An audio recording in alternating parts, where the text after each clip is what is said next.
I am investor and co-owner of Digest Publishing and Resource Stock Digest, Nick Hodge. I am without my partner, Gerardo Del Real, but I am with our co-host this week, Mr. Chris Curl, the editor of Crypto Cycle. Mr. Curl, how are you this week? I'm doing well, Nick. How are you doing? I'm doing well. This is the 308th episode of Investing in Bizarro World, which has been behind a paywall, at least partially, for the past couple of weeks here. And I think paying members are starting to see the benefits of what we talk about here. Certainly, paying members have seen the benefits of what we do at Digest Publishing and in our publications. And that's where I want to start before we get to markets in turmoil and a thorough discussion of Bitcoin, which is why you're here, Chris. So I wanted to start off with this testimonial because we got a heck of a testimonial over the past week, and it's for Gerardo. So I figured I would ladle some praise on him while he wasn't here. So let me just read it for a second and try to give these free readers and listeners a sense of what it is we do here. So this is from a reader, and he says, I'm a relatively new member of Junior Resource Monthly. I love your publication. After thoroughly reading back issues, I bought 4 stocks with a cost basis of $120,000. Those 4 stocks were Perpetua Resources, Q2 Metals, Southern Cross Gold, which is formerly Mawson Resources, and Hannon Metals. In February, that got up to $270,000. Wow, was I happy. More than a double in less than 6 months. I repeat, more than a double in less than 6 months from $120,000 to $270,000 with 4 recommendations that Gerardo made in Junior Resource Monthly and 4 companies, I would add, that we've definitely discussed in the premium portfolio pick section of this podcast. So be paying attention, be reading and listening to what we're saying out there. We get things right sometimes, of course. On to the broader markets. It's been a meltdown out there.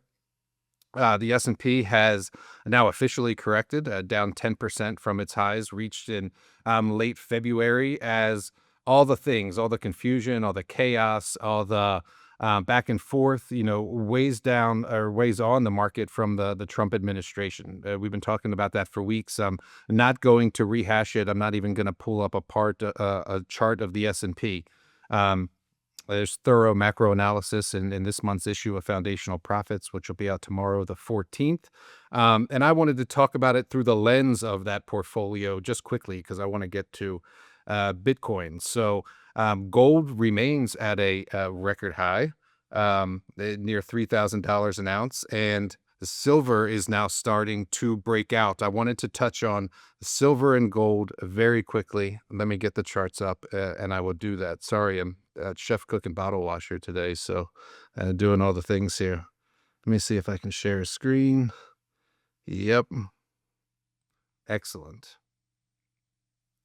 So we got a silver chart here. This is important. Jordan and I have been talking about silver breaking out for the past couple of weeks. He's been asking me when. When is now if it gets above that red line on the chart? You see it pulled back there all the way to 2011, which is the last time silver ran to an all-time record high at around $50 an ounce of silver. You'll see that it's troughed out for the past 14 years there and is now, it's a long time, is getting ready to break back out. So this is the level we're watching here, $34 essentially, $33 and some change. The silver price breaks above that, you are going to get a breakout in silver. The other thing that's getting very interesting to watch is gold stocks, which is a similar scenario. This is GDX, the main gold stock ETF by Van Eck. You'll see a similar thing there with a line on the chart going all the way back to 2008, which is where sort of that index or ETF sits right now and is at a similar point of breaking out after troughing for the past 2 or 3 years since the last time it hit a record amid the pandemic, which, by the way, happy 5-year COVID-versary. So these things are getting very exciting in the silver and gold space. Let me stop sharing. I'll wax poetic on the macro markets and we'll start talking about Bitcoin.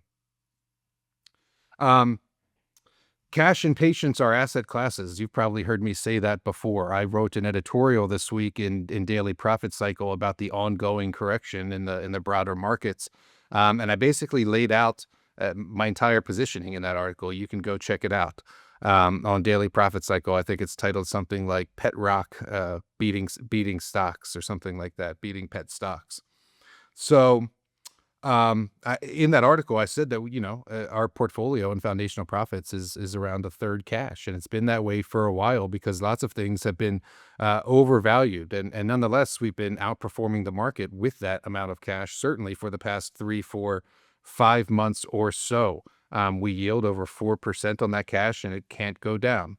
The next largest position we have is gold, something like an 18% position to gold as a currency or commodity, however you think about that. We've owned that since 2022. That's been a very healthy 18% position in the portfolio. We're up over 50% on it as gold is now outpacing the S&P over that time frame. The third thing we owned is a gold stock ETF, 12% of the portfolio, and I just showed you a chart there of how it's starting to break out. So we're not doing anything crazy. We own 11 more positions, 12 more positions, but beyond that, 3 of them are consumer staples, and so there's ways to avoid drawdowns. There's ways to not get yourself caught up in volatility and sell-offs like we're experiencing now. And foundational profits is the way I do that. It just reflects what I'm doing with my safe money, right? Not the stuff we're going to talk about in a second, not the Bitcoin, not the junior mining stocks that me and Gerardo love so much.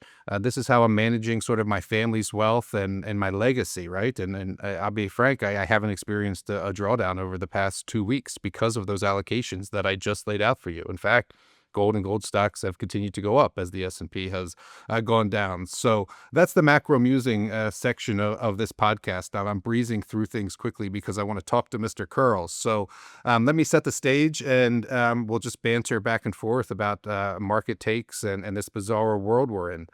It was only, Chris, a couple of months ago that the Bitcoin was over 100,000, close to 109,000.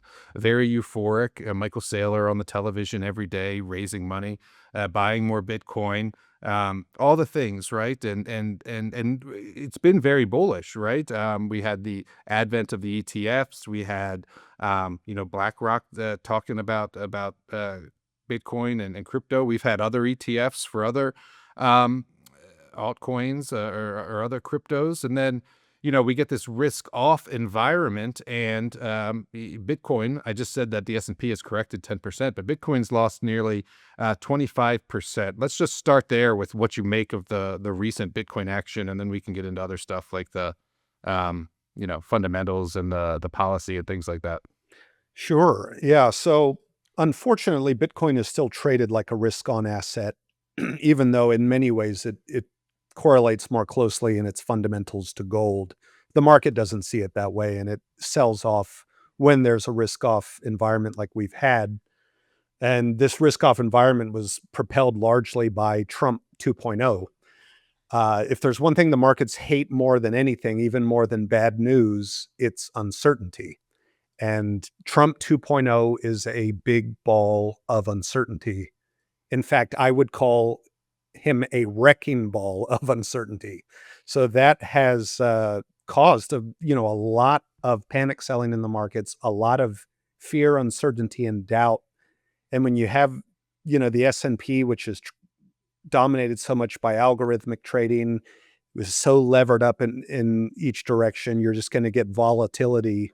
We've seen the VIX spike like crazy, or the volatility index spike like crazy. We're going to see that when you have all of this uncertainty. Every day, we don't know if Trump is going to levy a 200% tariff against French champagne or whatever. Every time that happens, the markets dip because nobody really knows what to do with that information. So sadly, we've seen, even though we've had a flurry of extremely bullish news for Bitcoin, it has sadly sold off along with the S&P 500 because it's just very closely correlated with the performance of the stock market. And that's something I've pointed out from the very beginning of crypto cycle is, you have some of these Bitcoin maximalists out here who say, oh, Bitcoin is it, but, some people are kind of delusional and they say Bitcoin is its own thing, and it's totally separated from the rest of the markets, and the reality is that it's just very, very closely correlated with the S&P 500. But I think that the majority of the selling is behind us.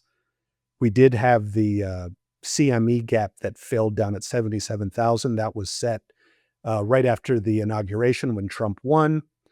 It was also there was a similar gap set by the S&P 500, which I believe has filled as well. So, Nick, you were the one I think who told me years ago that gaps get fucking filled. And I'll use the profanity because this is the premium. We're kind of like HBO here behind the That's it. paywall.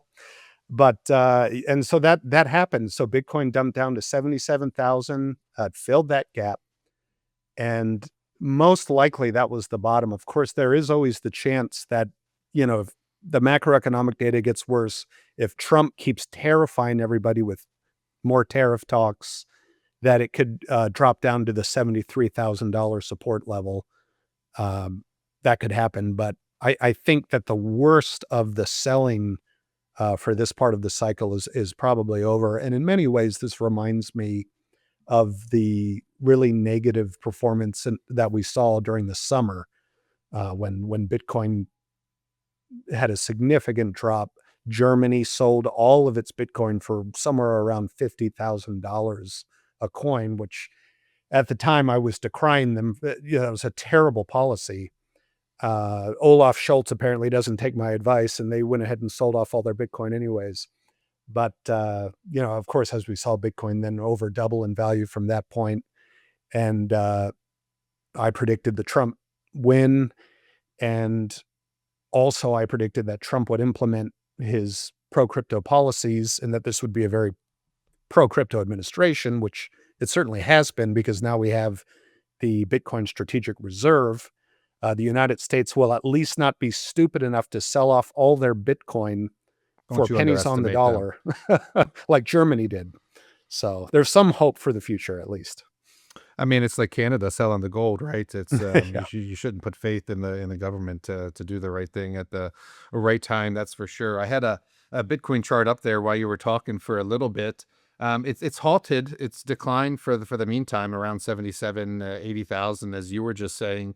The closer I look at it, the more I'm convinced it does want to kiss that $74,000 level.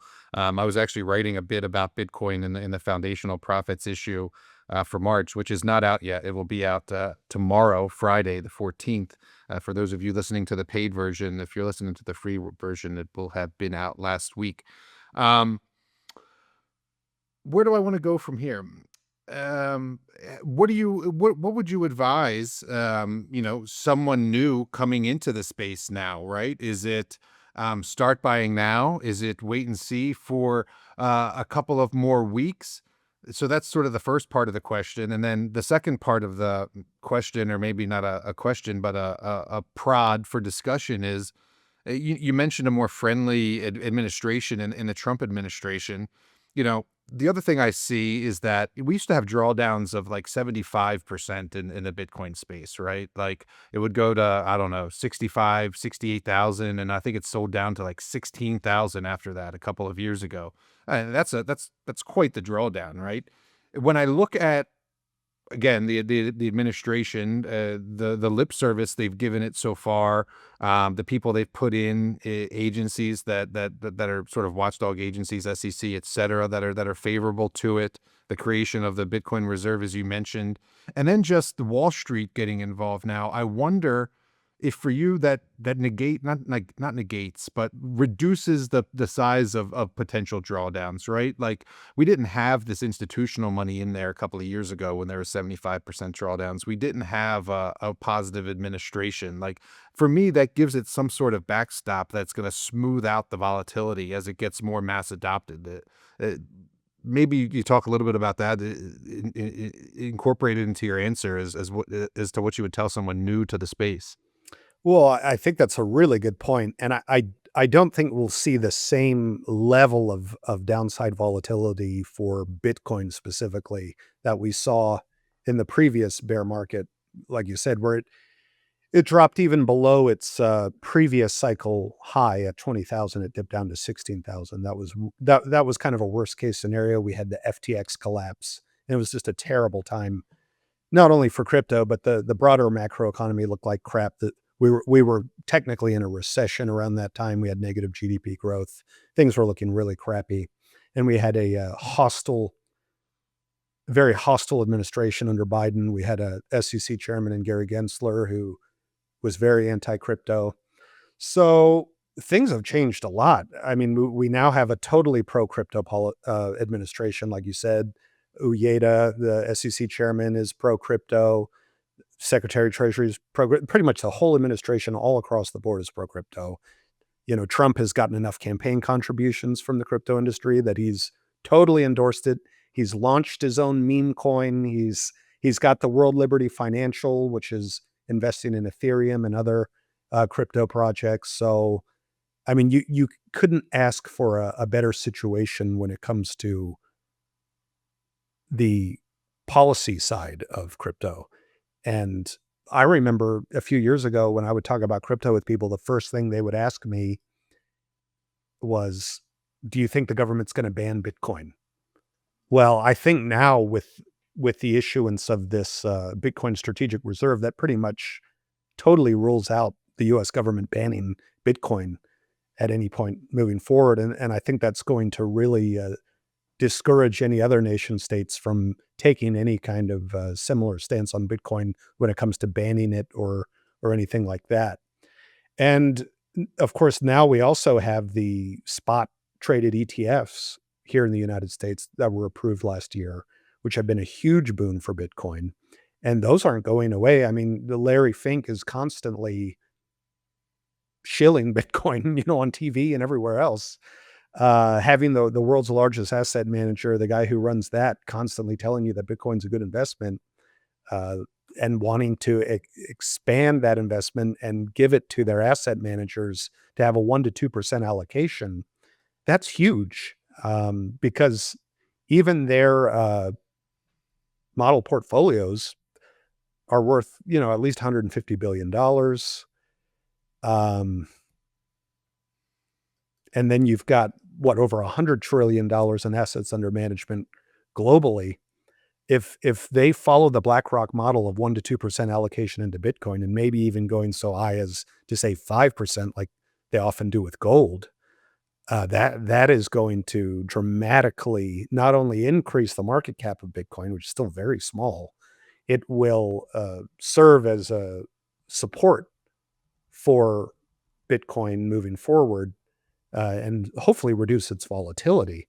That's what I'm really looking forward to seeing. So honestly, seeing the kind of 20 to 30% drawdown that we're seeing now in Bitcoin doesn't necessarily shock me that much, because those drawdowns are fairly normal for the asset, even in bull markets. I mean, we see these 20 to 30% drops until we then go higher later. So I do see this as, a nasty drop, but not the end of the cycle. I do think that if you were an investor looking into Bitcoin and crypto, I would definitely be looking to buy in here, certainly when it's falling under 80 grand. These are what I would have thought would be kind of bear market prices for Bitcoin at this stage in the game. So I wasn't really expecting Bitcoin to drop this low until we fully went into the next bear market, which probably would have happened towards the end of the year or into 2026. So I think it's a buying opportunity for Bitcoin, and altcoins have more or less been demolished across the board. So there are tons of buying opportunities there, because I just I don't think that these Trump tariffs are going to usher in the Great Depression and that everything's just going to crash indefinitely. I think that we're going to see some more positive price movement moving forward here later in 2025. So this is a buying opportunity for sure. I want to ask you more about Trump and your reaction to his first 100 days in a little bit. You mentioned this, being bear market pricing. If you go by traditional definitions, 10% is a correction, 20% is a crash, and then you're in a bear market. I mean, technically Bitcoin has entered a bear market, and I wonder um, how many people, retail investors that came into these ETFs recently, got burned, and if they're unwilling to touch the stove again. I wonder if you've thought about that at all. I was just thinking about that while you were talking. Well, that's a good point because BlackRock, the IBIT BlackRock ETF in particular, has seen a lot of outflows over the last couple of months, and I think Larry Fink is trying to kind of bolster his product and bolster the price of Bitcoin by recommending that 1 to 2% allocation in their model portfolios and hoping that more advisors kind of take on that strategy. But it's just important to remember that this still is a volatile asset and it's traded as a risk on assets. So when we're in a risk off environment, crypto is just going to get hit really hard. I was taken aback by the speed of it. I thought after the inauguration, Bitcoin would get into the $120,000 range. It got up to 109. It didn't quite hit my base targets, but that's not to say that I don't think it's going to head higher in 2025. I just don't think it's over. But of course, if it just collapses from here, then we'll have to accept the fact that we're in a full-blown bull market and we'll have to kind of figure out where we are and what we're going to do. But I don't think it's going to go much lower than that $73,000 support if it even hits that. What's the old saying? Prices take the stairs up, but the elevator down. I think it goes something like that. Well, Um, crypto, it takes the elevator up and down. yeah, I was actually just looking at the chart. It's pretty symmetrical, actually. Once it broke above 70,000 in, well, I won't share the chart so we don't have to edit it. But once it broke above 70,000 in November 2024, you're right. It sort of did the elevator up to over 100, and then is sort of They're come right right back back down. down. It's a nice sort of butterfly wing there, symmetrical. Tell me about this Bitcoin reserve. We just had I think the meeting or the signing or the creation of it last week, and it actually accelerated the sell off in Bitcoin. That's not what I want to talk about. We know Bitcoin's been selling off. Tell me what this Bitcoin strategic reserve is. Tell me why it's created or what Trump thinks it's going to do. Tell me what's going in it, how they're funding it, where they're getting the assets from, what coins are going in it. I know you wrote about it in your last issue of Crypto Cycle and for your last Daily Profit Cycle editorial. I haven't done too much autonomous research on it myself, so that's why you're here. So let me hear it from you. Well, yeah. I mean, this was a major campaign promise that Donald Trump made. And it is one that he delivered on, even though it may not immediately be as exciting as some people were hoping for.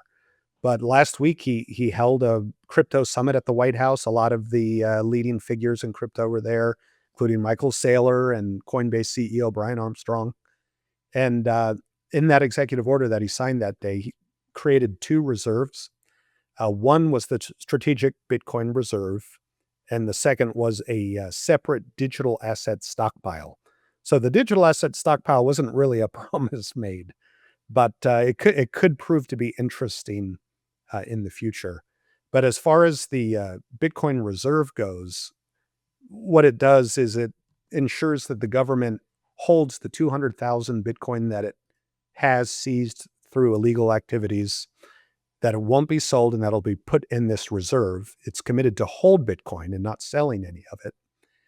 And then it also creates the actual option of exploring budget neutral strategies to expand the reserve and buy more Bitcoin, because I think the goal of this is eventually to hold a total of 2 million Bitcoin in the reserve. How many And just kind Bitcoin are of there? How many Bitcoin are there ever going to be? Just remind me. 21 million Bitcoin will ever be mined. So they're going So to if the hold Bitcoin 10% of it. if America holds a large number of that Bitcoin and Bitcoin's worth $1 million, that's a significant asset on the balance sheet, because I think America needs to focus heavily on accruing assets rather than liabilities. Seems like all we've been doing is accruing liabilities and spending money and raking up the debt on the credit card for the last 50 years. So at least I think these things are a step in the right direction. I mean, I know a lot of people think that the government shouldn't be managing essentially a hedge fund or whatever, but the precedent has already been set. We've been holding gold for many, many years. We hold real estate in massive numbers. We hold commodities. I think it's a reasonable thing to do. I think it's smart. And I think if it does nothing more than not sell the Bitcoin that we have already, then I think it was a huge success.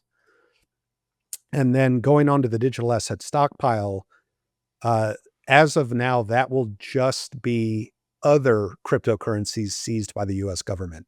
So, if Ethereum is used, like the Lazarus Group with that exchange hack That's that they that's just the did. North Korean group. Yep. Yeah, 1.5 billion in Ethereum was seized by them. But say somehow the US government, if they attack a US exchange and the government somehow is able to get that Ethereum back, that would be held in this digital asset stockpile, for instance. Um, I think what disappointed the market was that there was no immediate plan to buy any additional Bitcoin or any altcoins, other digital assets. And that caused the sell the news event, because I think people wanted Trump to announce that, oh, we're going to buy $1 billion worth of XRP and Solana and Ethereum. But no, it was just setting the provision for a future acquisition of these assets. And, maybe they'll figure out a way to pay for it. Maybe it'll be savings through the Doge initiative that will, they can use some of those savings to buy Bitcoin or other cryptos. I mean, it would be a better use of the money than wherever the heck it's going now. So I think it's really significant. And I think a lot of people kind of misunderstood it.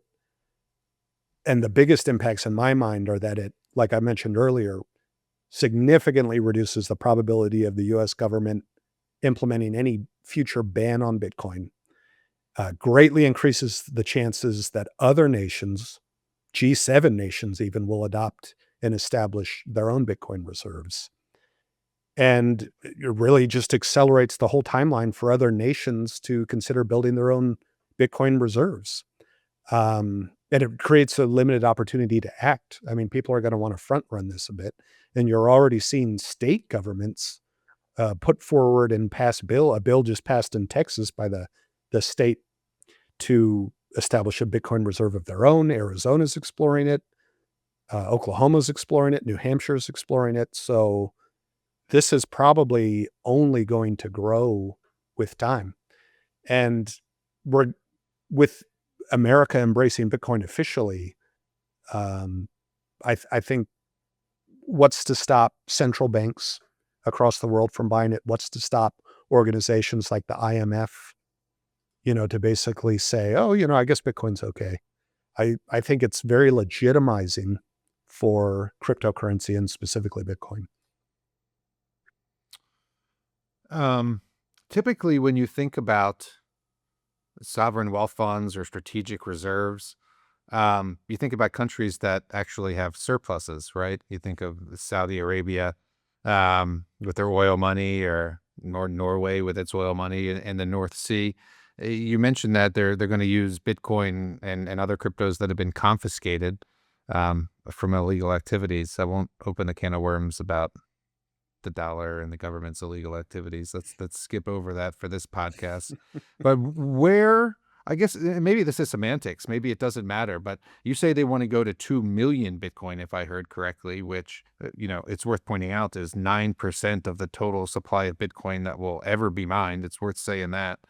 Um, where will they get the money? Where will those other 1.8 billion or 8 million Bitcoin come from if they're starting with 200,000 that are confiscated? That's what we don't know. And I think that's why the Bitcoin sold off a little bit on the announcement, because I think people wanted a concrete plan for how they were going to buy more Bitcoin and buy more cryptocurrencies. And we don't have that. I think it will develop over time, but as of right now, no one knows. And I think that was just a little bit the market wanted, some really juicy news. And even Sure. though this was really great long term, it wasn't something you could immediately sink your teeth into for that. So Yeah. yeah, I don't know. I mean, as of right now, the provision allows for budget neutral strategies, which, I don't So know. Could it be through tax savings? I don't know. Well, the other thing I heard is that there's all sorts of rumors about what the Trump administration might do, but I heard they might forego taxing all gains on crypto. They might say that no, you pay no capital gains on crypto taxes. Did you see that across any wire on your desk? Well, yeah, there are rumors of the the Trump administration is really advancing some radical changes to tax policy across the board, including getting rid of the income tax for the majority of Americans. Uh, as you know, Nick, I mean, the income tax was initially pushed on the American people as only a tax on the rich. They were never intended to be taking money from the average American worker's labor. But of course, that now most people are paying 40, 30, 40% and sometimes more to the government on their actual labor, which is ideologically can be described as almost a form of slavery when the government is stealing the fruits of your labor. But if they can get rid of this capital gains on crypto, I think specifically the provision said that it was for US based crypto projects. So that those would be projects like Cardano, Solana, XRP, etc.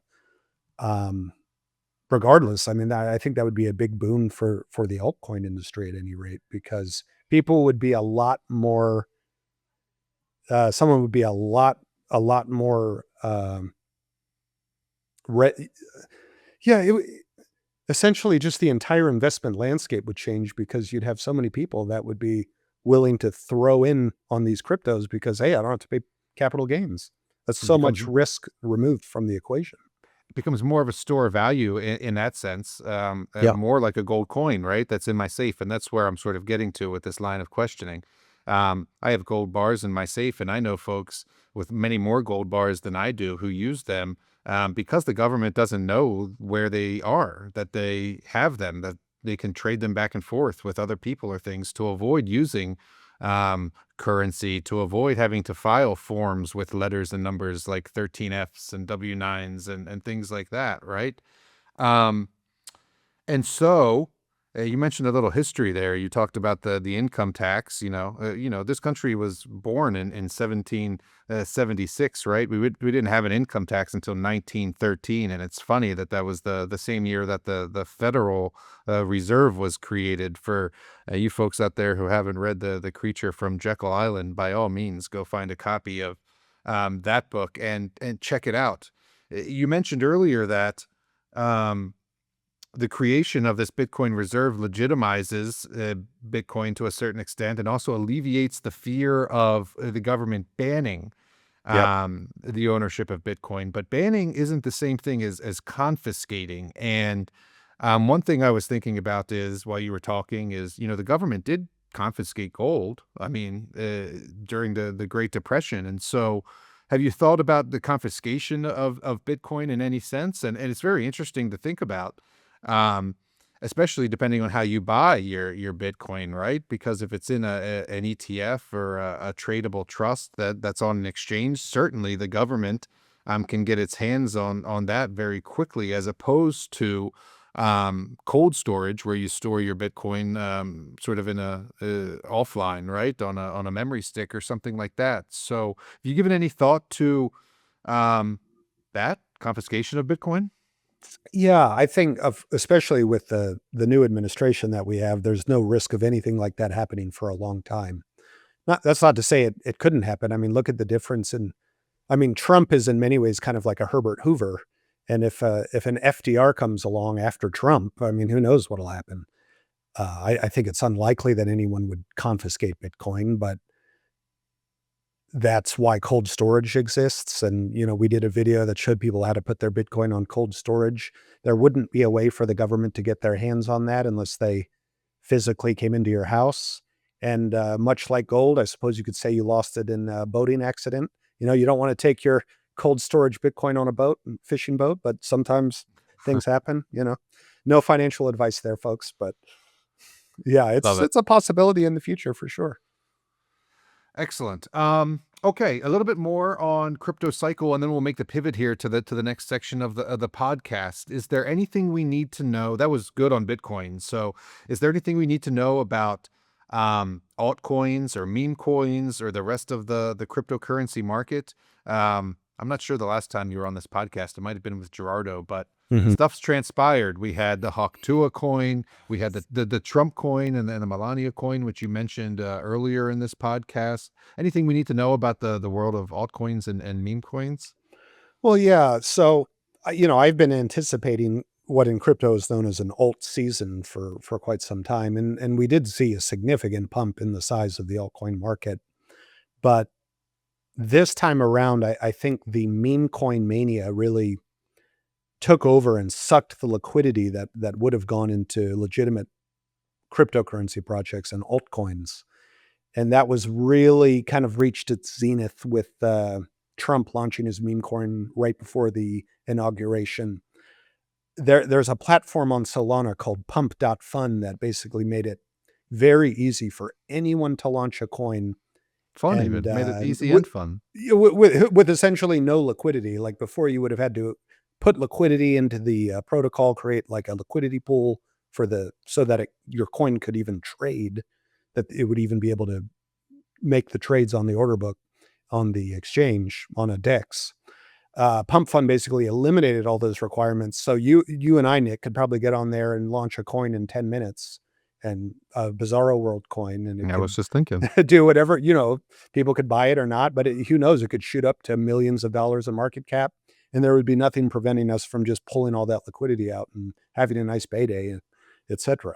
So that really took over the cryptocurrency landscape last year, and they had a streaming option on the Pump Fund website, and it was getting so out of control. People were launching coins and then doing live streams saying they were going to commit suicide if people didn't buy their coin. The Well, whole situation was like completely out of control. I think they removed the streaming functionality from the website for good reason.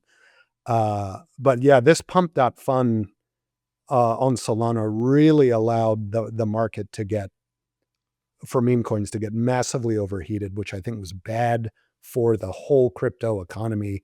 It became something entirely extractive. It wasn't something that added value to the ecosystem. Before, meme coins were kind of a fun way to stress test new blockchains and build community and have fun. But with Pump.fun, it just got so oversaturated that it and people were just pulling money out. Every meme coin was just a pump and dump where people were pulling their liquidity out and cashing out, taking money out of the ecosystem. So it really became this extractive, predatory thing that really culminated in the launch of Trump coin and Melania coin. And I think that people that didn't know much about crypto and then started getting in there and just buying into all that frenzy and losing all their money, I think that left a bad taste in a lot of people's mouths too, which probably contributed a little bit to the short-term sell-off that we're seeing. But with all that said, I don't think the market cycle is totally over. I still think Bitcoin's gonna hit new all-time highs in this cycle, and with that, I'm confident that we'll see some altcoins with some real utility that aren't just total rug pull meme coins. We'll really see them be able to take the spotlight a little bit and see some good organic growth. okay. Um, One thing I wanted to mention as a segue into the Bizarro Banter portion of this podcast is um, you mentioned, people losing all their money. One of the things I've said for a long time is, you know, capital allocation is a very important part of investing. I would I personally would never, put enough money in one single asset that I could quote unquote lose it all, right? I'm sort of a diversification type of guy. If you read about how I allocate capital and foundational profits, etc. Um, but I thoroughly understand the reason why people are doing that. In a couple of episodes me and Gerardo talked about the rise of betting and how much capital people are putting on betting, and it feeds into this YOLO style, right? Where people feel like they have, 6% a year, 8% a year isn't going to do it for them, right? For Mm. whatever reason. Maybe they failed to save, but more likely it's because of the erosion of the purchasing power of the dollar and the rise in prices, um, et cetera, which is a function of monetary policy and the Federal Reserve. I don't want to go down that rabbit hole, but I do want you to take off your crypto hat. Um, and just talk to me about Trump's first 100 days, not in terms of crypto or Bitcoin, but just as Chris Curl, the investor and the citizen, because as you mentioned earlier, you were writing about Trump winning the election. But before many people were, we were told it was a dead heat, right? Before when Biden was still running, it was a dead heat, right? If you remember your history from a year ago, good Lord. Um, and Trump obviously won. Maybe just a couple of minutes on your thoughts, summarizing your thoughts on why you thought he was going to win, etc. And then, what you thought of his first couple of months in office. I know you talked about the confusion and the contradictions and things like that. But outside of maybe just the tariff stuff, like, what are your thoughts about why he won and how he's done in the first couple of months? Yeah, well, there are so many reasons. I mean, when I was on with Gerardo right after he won, I mean, I highlighted the fact that it's the economy, stupid. I mean, that's often why presidential candidates win, and Trump was no exception. Biden was presiding over kind of an economy that was propped up by massive deficit spending, creating mostly government jobs, many of which have questionable value to the economy. I mean, some of these jobs are kind of the equivalent of digging a hole and filling it back in, and it counts in the data as a job. It counts as GDP growth, employment, et cetera. But what value is that actually contributing to the economy, and at what cost does that job come when it comes to the deficit spending, which creates inflation? I mean, the more deficit spending they do, the more the value of the dollar erodes. You don't have to be an economic scholar to figure that out. I mean, if you have a set number of dollars, a set number of value in the economy through goods and services, and you increase those dollars, then the existing goods and services in the economy become cost more dollars. But it seems like a lot of people fail to grasp a very simple economic concept, and I think that's at least what Elon Musk has been doing a little bit, educating people about that very basic economic concept and going into the treasury payment system and trying to find where there's just very obvious cases of fraud and waste and seeing if there are ways to reduce that. I don't know. I mean, he has definitely taken more of a chainsaw approach to many things when it comes to cutting the civilian workforce in the government and really just going through there and tearing everything down. But that's how things are really done in the private sector. If you're taking over a company that's not profitable, you go in there and you just cut like 60, 80%, and then you see what happens, and then you figure out what, if you cut too much, then you can hire back what you need. I think that's kind of the approach that Elon was taking to the government. But I think maybe he even doesn't realize how integral this bureaucratic state is to our economy. I mean, it's more than half of our economy is dependent on this massive bureaucratic state. So if you take a chainsaw to that, boy, you could be looking at recession or depression pretty fast, because I mean, that's where all the high paying jobs are. I mean, I'm from Washington, D.C. I know all these people that are sucking at the teat of Uncle Sam. Sure. And it buys all the lush gardens and mansions of Fairfax, Loudoun counties, and keeps that whole swamp above water, as it were. So I think it'll be a really disruptive and interesting time with Elon taking the chainsaw. In fact, I think Trump maybe has even reined him back in a little bit because he doesn't want the fallout to be too severe. But yeah, that has been promising in many ways, but also a little bit disconcerting, because it's like, well, man, and that's why we're seeing, partially why we're seeing a lot of the sell-offs, because there's just uncertainty. People don't know what's going to happen and what Elon's going to do with Doge, and then people don't know what Trump's going to do with these tariff wars. I never really knew what to think about the tariffs. That's just not something that I'm an expert on in any way, but it's certainly causing the markets to sell off a lot, because at the end of the day, if these tariffs hold, it's just going to mean increased prices for Sure. everything, everywhere. And that's not And good for the economy either. It just means that Americans have even less purchasing power at a time when inflation has been terrible. So, that's a little bit concerning as well. We'll see how that plays out. But yeah, I mean, I think many Americans realize that even though this is very painful, something has to be done to curb some of this spending that's completely out of control and has basically been out of control for 50 years, just exponentially. When over 20% of your total tax revenue is going towards servicing the payments on the debt, which is increasing every single day, the long-term trajectory of that is bankruptcy, Oh, period. sure. So something pretty radical has to be done, and it ain't gonna be pretty. Um, so I think Americans realize that, and I think they wanted some sort of return to normalcy when it came to inflation, and we're already seeing inflation coming down significantly, in just the first 2 months of Trump's presidency. So, Yeah. that's something positive that can be gleaned. And then there was just the simple fact that I think Americans at the end of the day want peace. There were a lot of wars and military conflicts that broke out during the Biden administration that Trump promised to end. We'll see if he can. And then I think that the whole woke movement just got pushed too far to the point where your average American was like, man, Nah. can we just go back to like boy and girl sports and just not have all this really bizarre stuff going on all the time? So I It's think a Bizarro lot of World, stuff Chris. got pushed too darn far, period. Yeah, I agree with you, except it's confounding in some respects. I think time will clear some of it up. But you mentioned that, for example, prices were going up under Biden and people wanted prices to come down. But you also said that tariffs could increase prices for Americans, right? You mentioned that Biden was presiding over a technical recession.